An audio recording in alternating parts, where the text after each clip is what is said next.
¿Sabes cuando crees que tienes todo bajo control, que tu mundo es exactamente como lo construiste?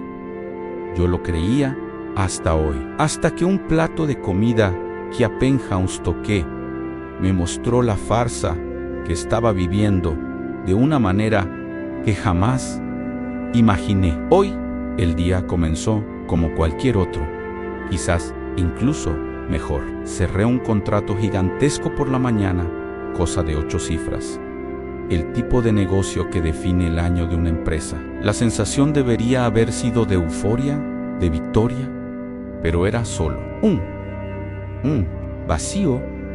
Fui a celebrar solo a un restaurante caro al que siempre voy, más por costumbre que por placer. Pedí un plato que ni siquiera me apetecía tanto y me quedé allí en piloto automático, respondiendo correos en el móvil, pensando ya en el próximo proyecto. El camarero trajo la comida, ese plato todo bien presentado, y yo solo removí un poco con el tenedor, con la cabeza a 1000 por hora en hojas de cálculo, permisos y ganancias.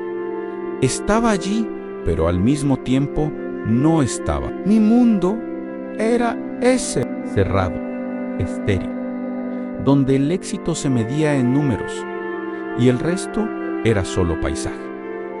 Fue entonces cuando la vi entró en el restaurante de una manera que se notaba que no pertenecía a ese lugar. No por la jopao, que era sencilla, pero limpia, sino por la mirada, una mirada que barría el ambiente, rápida, casi asustada, como quien busca una salida de emergencia incluso antes de entrar. Llevaba de la mano a un niño pequeño que miraba todo con esos ojos grandes y curiosos que solo tienen los niños. No fueron a una mesa, se quedaron parados cerca de la entrada y ella le dijo algo en voz muy baja al anfitrión, que puso cara de pocos amigos. Desvié la mirada, intentando volver a mi móvil, pero algo en esa escena me atrapó. Era un nao, disonanciao, una nota fuera de tono en la sinfonía ensayada de aquel lugar. La curiosidad, o quizás el aburrimiento, me hizo seguir observando de reojo. Vi al anfitrión gesticular en mi dirección, y la mirada de ella se fijó en mi mesa, en mi plato. Fue un segundo, pero pareció una eternidad. Su mirada no era de envidia, ni de rabia. Era de pura y simple necesidad. Una necesidad tan cruda y tan real que me golpeó como un puñetazo en el estómago. Yo, que acababa de cerrar un negocio millonario, estaba allí desperdiciando comida, mientras esa mujer, con su hijo, miraba mis obras como si fueran un tesoro. En ese instante, el peso de mi mundo de cristal comenzó a resquebrajarse. Ya no vi a una extraña, vi un espejo que reflejaba algo en mí que me negaba a verla. Vi respirar hondo antes de dar el primer paso en mi dirección, con el niño a cuestas, casi escondiéndose detrás de su pierna. Cada paso que daba parecía calculado, una mezcla de valentía y vergüenza. Yo solo podía pensar, no vengas aquí, por favor, no vengas aquí. Pero Vinon se detuvo junto a mi mesa, sin mirarme directamente y con la voz tan baja que apenas la oí. Dijo las palabras que resuenan en mi cabeza hasta ahora. Señor, con permiso, disculpe que lo moleste, pero que usted ya terminó. ¿Le importaría si me llevo lo que sobró? Para mi hijo, a mi cerebro, se hizo un nudo. ¿Llevarse mis obras? La mujer estaba pidiendo los restos de mi comida. El mundo se detuvo, el ruido del restaurante, el sonido de los cubiertos, todo desapareció. Solo existía ella, su hijo, y la pregunta que flotaba en el aire, pesada como un ancla. Por un segundo sentí una ola de vergüenza. Quise que se abriera un agujero en el suelo y me tragara. Miré mi plato prácticamente intacto y luego el rostro del niño, que ahora espiaba con una curiosidad tímida. Y fue allí, en esos ojos, donde caí en la cuenta. ¿Qué payasada era esta? ¿En qué tipo de persona me había convertido, celebrando un contrato que me iba a hacer ganar millones, mientras un niño, a pocos metros de mí, veía la salvación en la comida que yo iba a tirar? Ese vacío que sentía en el pecho de repente me pareció asqueroso, una ofensa. Levanté la mano y llamé al camarero, sin apartar los ojos de ella. No, dije, y mi propia voz me sonó extraña, más firme de lo que me sentía. Usted no se va a llevar mis sobras. Ustedes dos se van a sentar conmigo y van a pedir lo que quieran del menú. Y haciendo una pequeña pausa aquí en la historia, este momento en que Antonio rompe su propio protocolo y hace algo inesperado nos hace pensar, ¿verdad? ¿Cuántas veces nos seguimos en piloto automático y perdemos la oportunidad de hacer una conexión real? Queremos saber de ti. ¿Has vivido o presenciado un pequeño gesto que cambió por completo el rumbo de tu día? Cuéntanos aquí en los comentarios. Nos encantará leer e intercambiar esa energía. Su reacción fue de puro shock. La mujer se quedó paralizada, con los ojos muy abiertos, buscando alguna señal de que yo estaba bromeando o siendo cruel. Abrió la boca para hablar, quizás para negarse, pero no le salió nada. El camarero, que había llegado para recoger mi plato, se detuvo y se quedó mirándonos, de mí a ella, completamente perdido. Sentí las miradas de todos lados, las otras mesas, los susurros por primera vez en mi vida. No me importó lo que esa gente estuviera pensando. La miré e intenté poner en mi mirada toda la sinceridad que sentía. Gesticulé con la cabeza hacia la silla vacía frente a mía. Por favor, es solo un almuerzo sin segundas intenciones. Simplemente, siéntense. Ella dudó un segundo más, miró a su hijo y entonces, lentamente, como si su cuerpo pesara 1 tonelada, acercó la silla y se sentó. El silencio que siguió fue una de las cosas más extrañas que he vivido. El camarero trajo otro menú y el niño, Carlitos, me enteré después, tomó la carta con ambas manos, sus ojos brillando al ver las fotos. Fue él quien rompió el hielo.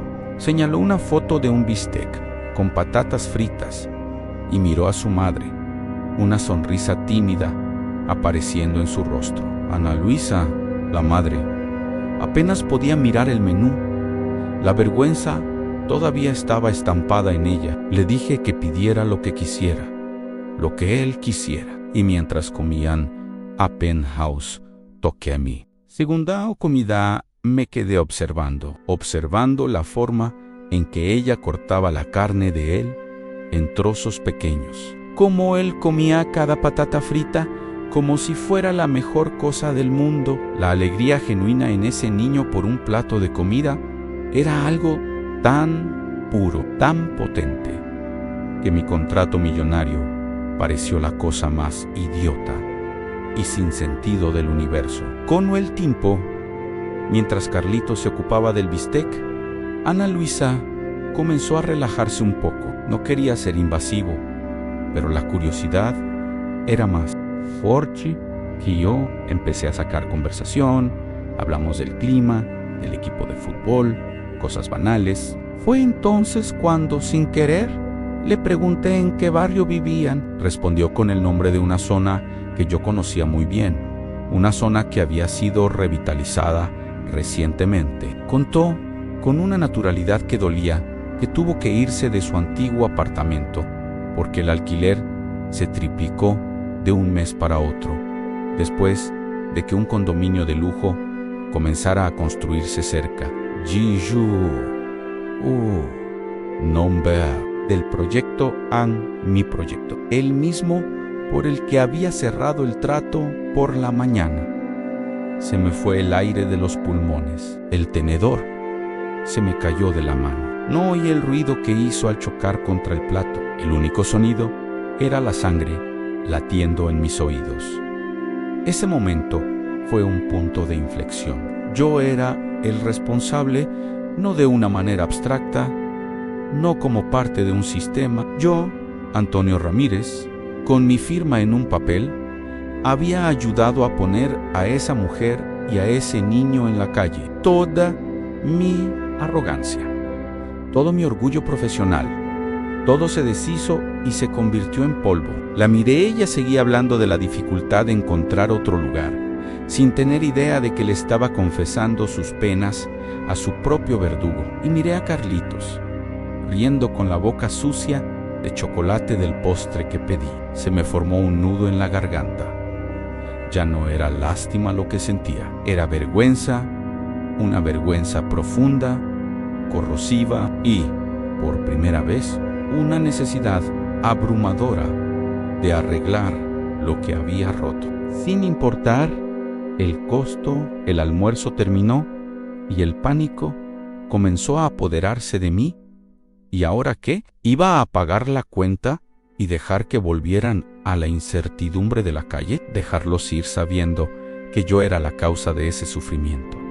Imposible. Mi cerebro, que horas antes solo pensaba en ganancias e inversiones, ahora corría para encontrar una solución real, una que no fuera un insulto. El dinero sería fácil, pero sería una limosna, una forma de limpiar mi conciencia. No quería limpiar mi conciencia, quería enmendarla. Cuando el camarero trajo la cuenta, me volví hacia ella y le dije, con el corazón en un puño: Ana Luisa, sé que esto va a sonar extraño, pero tengo un apartamento vacío en uno de los edificios que administro. No es lujoso, pero es seguro. Y necesito a alguien que me ayude con la organización en la oficina. Si acepta, el lugar y el trabajo son suyos. Se quedó mirándome, tratando de descifrar mis intenciones. La desconfianza luchando contra la esperanza en su rostro. No la culpo, porque un extraño haría eso. No le conté la verdad. No era el momento. Solo le dije que vi en ella a una persona honesta en una situación difícil. Anoté mi número de teléfono personal en una servilleta, no mi tarjeta de la empresa. Se la entregué y le dije que lo pensara, sin compromiso. Tomó el papel y vi que su mano temblaba un poco. Después de que se fueron, me quedé en la mesa media hora más, mirando a la nada. Por primera vez en años no me sentía vacío. Sentía un peso enorme, el peso de mi propia vida, pero también sentía una chispa, una oportunidad. Hoy no cerré el mayo, era el negocio de mi vida por la mañana. El verdadero negocio se cerró por la tarde, en una mesa de restaurante, con un plato de bistec, con patatas fritas y una servilleta de papel. Y no tengo idea de cómo va a terminar esto, pero por primera vez realmente quiero descubrirlo. La travesía de Antonio apenas comienza y demuestra que nuestra mayo ere transformación puede estar en un simple acto de empatía. Si esta historia te ha conmovido y te ha hecho reflexionar sobre el poder de las conexiones humanas, esa es nuestra mayo ere recompensa. Y si crees que más historias como esta merecen ser contadas, haz dos cosas sencillas. Primero, suscríbete al canal para no perderte ninguna de nuestras próximas historias. Y segundo, comparte este video con alguien que quizás necesite recordar que un gesto de amabilidad nunca es pequeño.